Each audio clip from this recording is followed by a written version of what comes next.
Yo, chat, Dan VR. Been playing the game for a while. You notice the player count, it's not doing too hot. And when I say it's not doing too hot, we're reaching lows that we haven't seen since 2023, almost a year and a half ago. We don't really have any good ideas of what's coming next, right? We don't have any future plans to cope towards and hold out for. Really, the only thing we've got to show for Deepwoken right now is a mount that's slower than normal mobility and has no real use case aside being a gimmick. Yeah, it's not looking good. But chat, Dan VR, I'm here to save the day. Silence game developer, ideas guys talking. Let me run you through this, right? Deepwoken has had incredible success in the past following the Verse 2 update.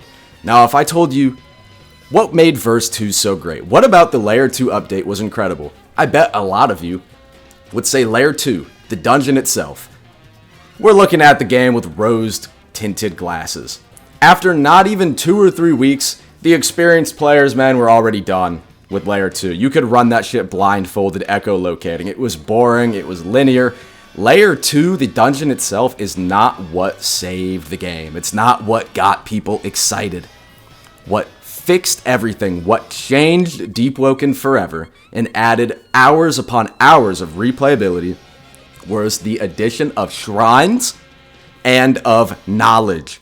What this did is essentially quadrupled the amount of builds that you could now make. Because everything you had done previously in Verse 1, every gank, every boss, every experience could now be re-experienced on a new build with Shrine of Order. Or you could go back and fix old builds with Shrine of Chance. And knowledge gave you so many different opportunities to advance your build in ways that you couldn't previously. The reason why the Verse 2 update was so incredibly successful was because that it added a layer, ironically, a layer to build making that was not previously in the game. It changed the way that you make builds forever, and it also gave you the opportunity to revamp your old builds. So for a year of Deepwoken, a year of build making, you could now go back, remake that build, and it would be entirely new and fresh. The dimensions that knowledge and shrines added to the game, it cannot be overstated. So what do? What is going to fix the game? It's not another dungeon. It's not another boss. Because we got world events. Add more bosses. We got world events. We got 3 bosses and people didn't care. Add another dungeon. I promise you're going to get bored of the dungeon. What we need is another dimension to build making. And what is that? Naturally, at this point, that is Bell Evolution. Bell Evolution. Oath Evolution. It would fundamentally change the game. Every build that you've made in the past, you can now remake in different ways because of the Bell Evolution or the Oath Evolution. Attunement Evolution, dual attunement mantras, or a way to upgrade your mantra path, past the additional things they already have, like the paths, Black Flames, all that. Another layer to advancing your magic, another depth to the build making experience. Whether you like it or not, Deepwoken's a build making game. You make a build, and then you go fight people, or you go do dungeons or bosses.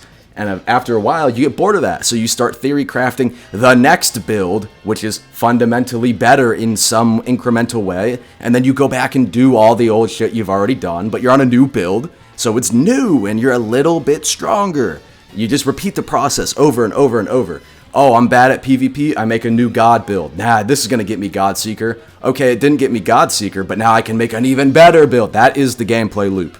Alright, that is what made Deepwoken successful in that K1 run, because he was constantly adding new weapons and new paths that allowed you to make builds. It's the fucking foundation of the game now. Let's lean into that. I'm not saying I wouldn't like Layer 3. I'm not saying I wouldn't like dungeons. But I'm telling you that it's a misrepresentation of what made Deepwoken so great and so special when you say it was just a linear dungeon, because it wasn't. It wasn't Chaser and Etheron. It's what they added to the game. It was always the side content. I promise you, if the developers go the direction I'm talking about, the game will be wildly popular, more so than it has ever been.